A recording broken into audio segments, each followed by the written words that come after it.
తృణమూల్ కాంగ్రెస్ లో నెలకొన్న తాజా అంతర్గత రాజకీయ పరిణామాలు ఆ పార్టీని తీవ్ర సంక్షోభంలోకి నెట్టాయి.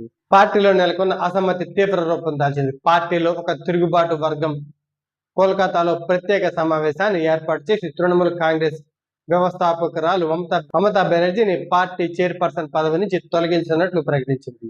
ఆ వర్గం సీనియర్ ఎమ్మెల్యే అరూప్ రాయ్ను పార్టీ కొత్త చైర్పర్సన్ గా ఏకగ్రీవంగా ఎన్నుకున్నట్లు వెల్లడించింది. అలాగే అభిషేక్ బెనర్జీని పార్టీ జాతీయ ప్రధాన కార్యదర్శి పదవి నుంచి తొలగించినట్లు ప్రకటించింది.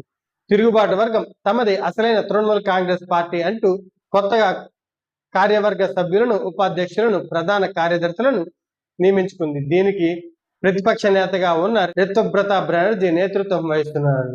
మమతా బెనర్జీ వర్గం ప్రకటనను తీవ్రంగా ఖండించింది. ఇది ఒక కామెడీ షో అని, మమతా బెనర్జీ లేని తృణమూల్ కాంగ్రెస్ ఉనికి కూడా లేదని పార్టీలో మద్దతుదారులు స్పష్టం చేశారు. మమతా బెనర్జీ ఇప్పటికీ పార్టీ చైర్పర్సన్ గా కొనసాగుతుందని పార్టీ అధికారిక కార్యవర్గ సభ్యులు జాబితాను ఎన్నికల కమిషన్ కు సమర్పించారు.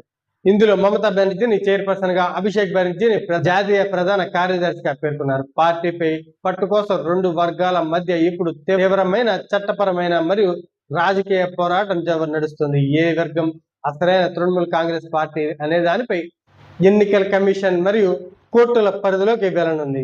ఇటీవల జరిగిన అసెంబ్లీ ఎన్నికల్లో ఓటమి తర్వాత పార్టీలో అసమ్మతి పెరగడం, పలువురు నాయకులు మమతా బెనర్జీకి దూరమవడం వంటి సంఘటనలు ఈ సంక్షోభానికి దారితీశాయి.